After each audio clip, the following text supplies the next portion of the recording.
नमस्कार, आप देख रहे हैं क्लीन न्यूज एमपी। आपके साथ मैं हूं राशि। वक्त हो चला है मध्य प्रदेश की कुछ खास और बड़ी खबरों का। मध्य प्रदेश की खबरों से अपडेट रहने के लिए इस वीडियो को अंत तक जरूर देखें। यात्री कृपया ध्यान दें, भोपाल और जबलपुर से चलने वाली ये ट्रेनें 30 जनवरी तक रद्द, जाने शेड्यूल। यात्री कृपया ध्यान दें, मध्य प्रदेश से होकर जाने वाली कई ट्रेनें सोमवार मंगलवार के साथ महीने के आखिरी सप्ताह में निरस्त रहेंगी। ऐसे में रेल यात्री घर से निकलने या टिकट बुक करवाने से पहले IRCTC की वेबसाइट पर जाकर स्टेटस चेक कर लें। रेलवे ट्रैक पर प्री नॉन और नॉन इंटरलॉकिंग का काम होने के चलते इन ट्रेनों को रद्द कर दिया गया है। आज 24 जनवरी को रायगढ़ हजरत निजामुद्दीन गोंडवाना एक्सप्रेस निरस्ती के चलते भोपाल नहीं आएगी। आपको बता दें कि भारतीय रेलवे ने दुर्गा नवतनवा दुर्ग एक्सप्रेस और साथ ही बलसाड पुरी बलसाड एक्सप्रेस, बीकानेर पुरी बीकानेर एक्सप्रेस, दुर्ग निजामुद्दीन दुर्ग सुपरफास्ट हमसफर एक्सप्रेस, दुर्ग कानपुर सेंट्रल दुर्ग एक्सप्रेस ट्रेन को कुछ समय के लिए रद्द कर दिया है। वहीं Raigarh Hazrat Nizamuddin Gondwana express, Bhopal doctor Ambedkar Nagar express के साथ ही दाहोद भोपाल एक्सप्रेस केवल सोमवार को रद्द रहेगी। रेल प्रशासन ने यात्रियों से अनुरोध किया है कि असुविधा से बचने के लिए रेलवे के द्वारा अधिकृत रेलवे पूछताछ सेवा NTES 139 से गाड़ी की सही स्थिति की जानकारी पता कर रेलवे स्टेशन पर पहुंचे।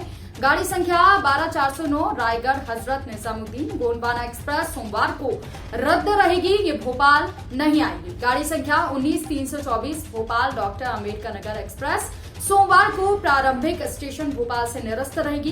इसके अलावा गाड़ी संख्या 19339 दाहोद भोपाल एक्सप्रेस प्रारंभिक स्टेशन दाहोद से चलकर उज्जैन स्टेशन पर समाप्त होगी।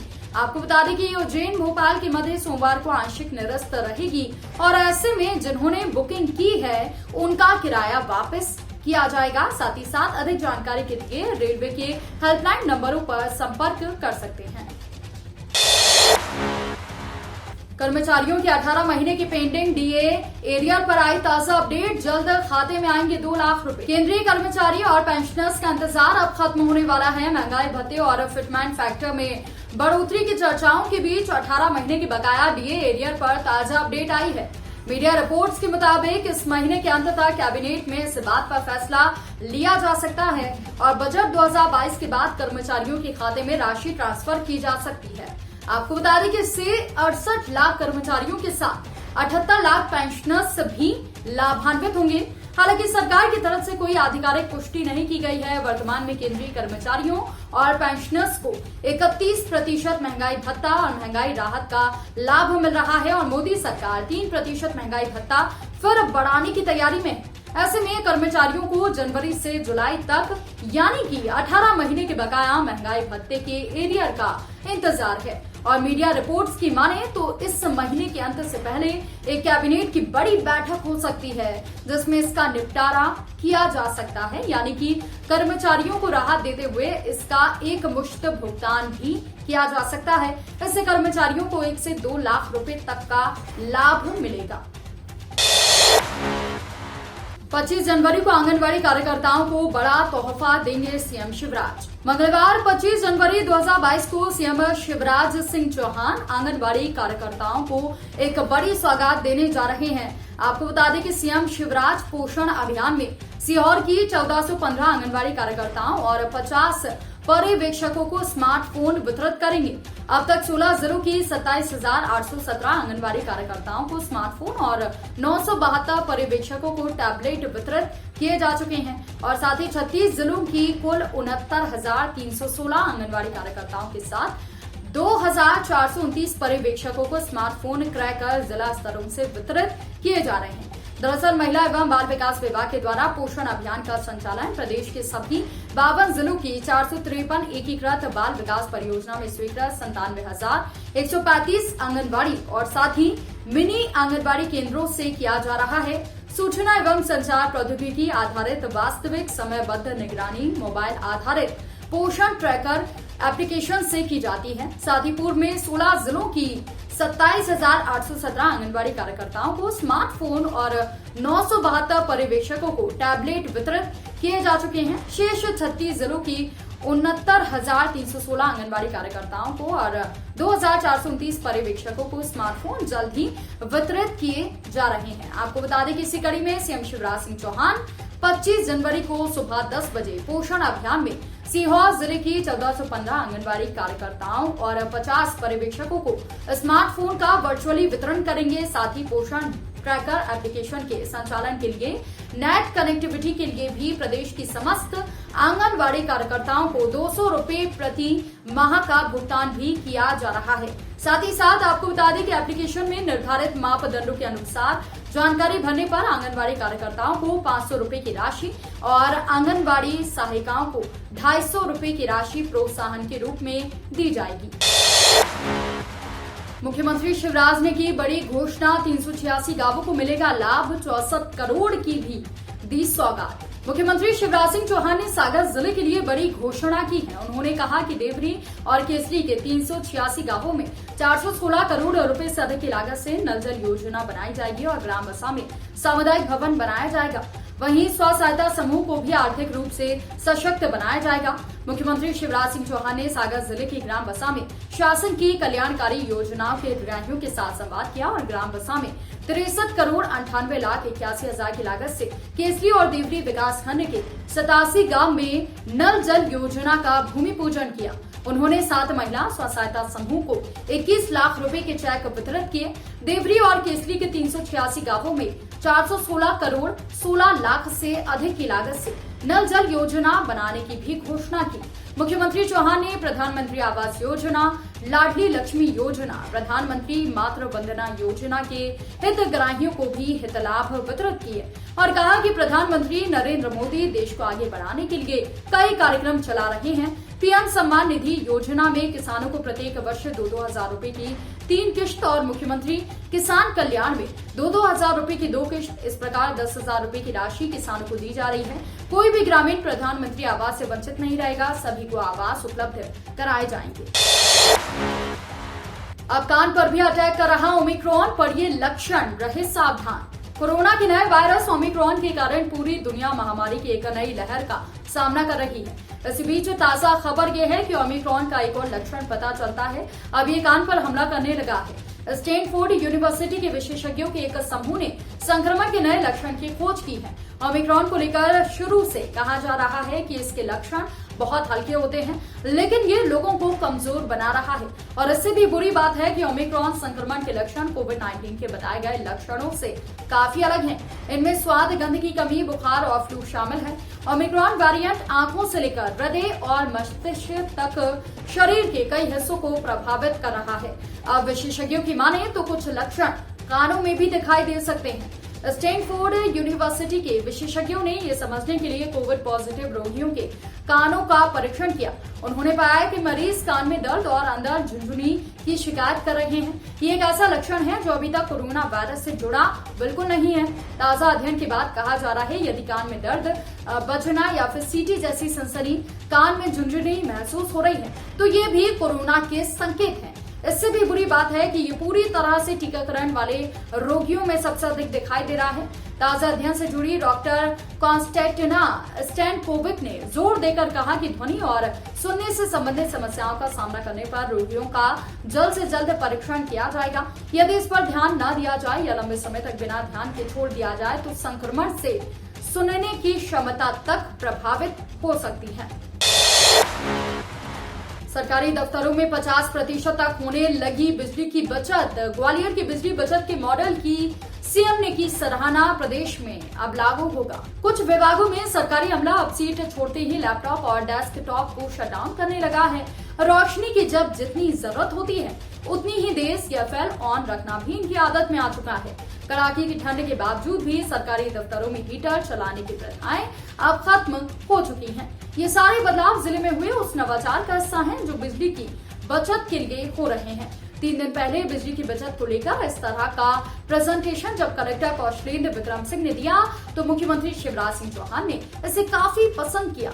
उन्होंने निर्देश दिए कि बाकी के 51 जिले में भी कुछ ऐसा ही करें ताकि बिजली की कमी कम हो सके और बिजली की बचत के प्लान की दिसंबर में 3 विभागों खनिज, स्वास्थ्य व जिला पंचायत में टेस्टिंग हुई। बिजली कंपनी की ऑडिट टीम ने उक्त तीनों दफ्तरों में दिसंबर 2020 और दिसंबर 2021 की बिजली खपत के हिसाब से जांच की और इससे ही पता चला कि मात्र 15 दिन में 10 से 50% तक की बिजली बचत हो चुकी है।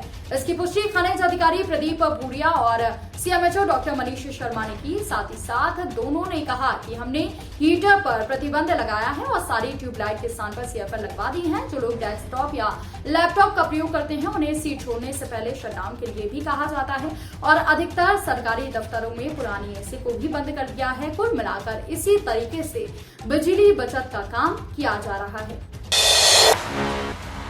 सुप्रीम कोर्ट में आज 6000 एनजीओ के एफसीआरए लाइसेंस रद्द करने से जुड़ी याचिका पर सुनवाई। सुप्रीम कोर्ट में आज 6000 एनजीओ को मिलने वाली फॉरेन फंडिंग के लाइसेंस से जुड़े मामले पर सुनवाई करेगा। केंद्र सरकार ने फॉरेन फंडिंग के लिए जरूरी लाइसेंस को नवीनीकृत करने से इनकार कर दिया है। इसके खिलाफ अमेरिकी स्थित एनजीओ ग्लोबल पीस इनिशिएटिव ने याचिका दायर की है। याचिका में कहा गया है कि लाइसेंस रद्द होने की वजह से कोरोना में मदद की कोशिशें कमजोर पड़ सकती हैं। याचिका में कहा गया कि देश इस वक्त कोरोना की तीसरी लहर का सामना कर रहा है। ऐसे में इन 6000 एनजीओ ने अब तक लाखों लोगों की मदद की है। अब इनके लाइसेंस को रद्द करने से राहत कार्यों में बाधा आएगी। महामारी से निपटने में गैर सरकारी संगठनों की भूमिका को केंद्र सरकार, नीति आयोग और यहां तक कि प्रधानमंत्री कार्यालय ने भी स्वीकार किया है। सीएम शिवराज ने भोपाल वासियों को दी बड़ी सौगात, अब जाम से मिलेगी निजात। राजधानी भोपाल को एक बड़ी सौगात मिली। मुख्यमंत्री शिवराज सिंह चौहान ने आज भोपाल के पेट्रोल पंप से एमपी नगर को जोड़ने वाली फ्लाईओवर का शुभारंभ कर दिया। इसमें भोपाल वासियों के लिए बड़ा फायदा होगा क्योंकि इस फ्लाईओवर के चालू होने के बाद लोगों को जाम से निजात मिलेगी। दरअसल सुभाष नगर में बने पेट्रोल पंप से एमपी नगर को जोड़ने वाली फ्लाईओवर का लंबे समय से इंतजार किया जा रहा था और इस फ्लाईओवर के खुलने के बाद भोपाल की 5 लाख आबादी को फायदा होगा, जबकि लोगों को जाम से भी निजात मिलेगी क्योंकि जाम के चलते लोगों को परेशानियों का सामना करना पड़ता था। तो वहीं फ्लाईओवर के लोकार्पण के बाद मुख्यमंत्री शिवराज सिंह चौहान ने मंत्री गोपाल भार्गव और विश्वास सारंग के साथ खुली जीप में ब्रिज का निरीक्षण भी किया। सुभाष नगर में बना आरओबी 40 करोड़ की लागत से बनकर तैयार हुआ है। हालांकि ये फ्लाईओवर बहुत पहले ही बनकर तैयार हो चुका था, लेकिन मेट्रो प्रोजेक्ट और सर्विस रोड की वजह से इस फ्लाईओवर पर ट्रैफिक शुरू नहीं हो पाया। लेकिन आज सीएम शिवराज सिंह चौहान ने 690 मीटर लंबा और 15 मीटर चौड़े इस फ्लाईओवर का लोकार्पण कर दिया, जिससे अब यहां से ट्रैफिक शुरू हो गया है।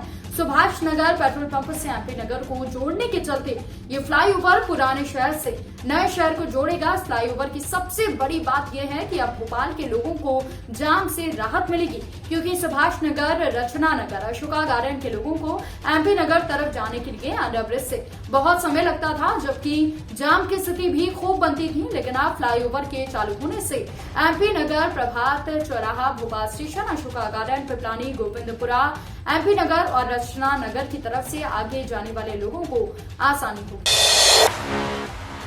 हर महीने मजदूरों को मिलेगी 3000 रुपए की पेंशन। जानिए कहां और कैसे भरेंगे फॉर्म। सरकार देश के निचले तबकों को सशक्त करने के लिए तमाम तरह की जन कल्याणकारी योजनाएं चलाती रहती है।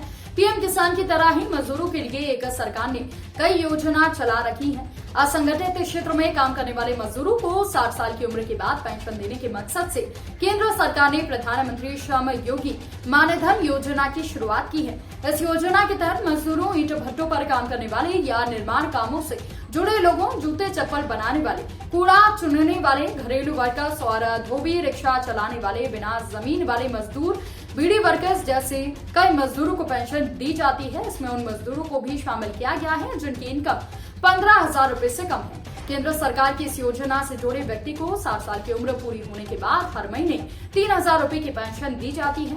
इस बीच अगर लाभार्थी की मृत्यु हो जाती है तो जो पेंशन के तौर पर 50% पेंशन पति और पत्नी को दी जाती है। प्रधानमंत्री श्रम योगी मानधन योजना का लाभ लेने के लिए मजदूरों को अपना रजिस्ट्रेशन कराना होगा।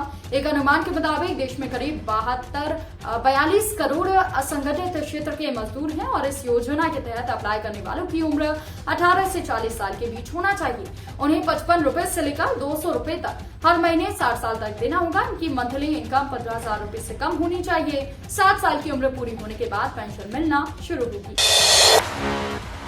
आसमान में बादलों का डेरा, कोहरे के साथ हाड़ कपा देने वाली सर्दी पड़ेगी। बारिश के बाद एमपी में फिर से आसमान में बादलों का डेरा है। 2 दिन पहले न्यूनतम तापमान में हुई बढ़ोतरी के बाद लोगों को ठंड से राहत मिली थी। मौसम विभाग की पूर्वानुमान के अनुसार आसमान में बादल होने की वजह से हवा का रुख भी बदल गया और इसके बाद न्यूनतम तापमान में गिरावट की संभावना है। न्यूनतम तापमान में गिरावट होने की वजह से सर्दी काफी ज्यादा बढ़ जाएगी और इसी के साथ कई पहाड़ी राज्यों में बर्फबारी हो रही है, उसका असर भी एमपी में पड़ेगा। जनवरी के आखिरी में लोगों को कड़ाके की ठंड से राहत नहीं मिलने वाली है। भोपाल में रविवार की रात न्यूनतम तापमान 13.4 डिग्री सेल्सियस रिकॉर्ड किया गया, मगर आसमान में बादल छाए हुए हैं। इसकी वजह से ठंड की फिर से वापसी हो सकती है। वहीं बादलों के कारण भोपाल में रविवार को अधिकतम तापमान 21 डिग्री सेल्सियस रिकॉर्ड किया गया है।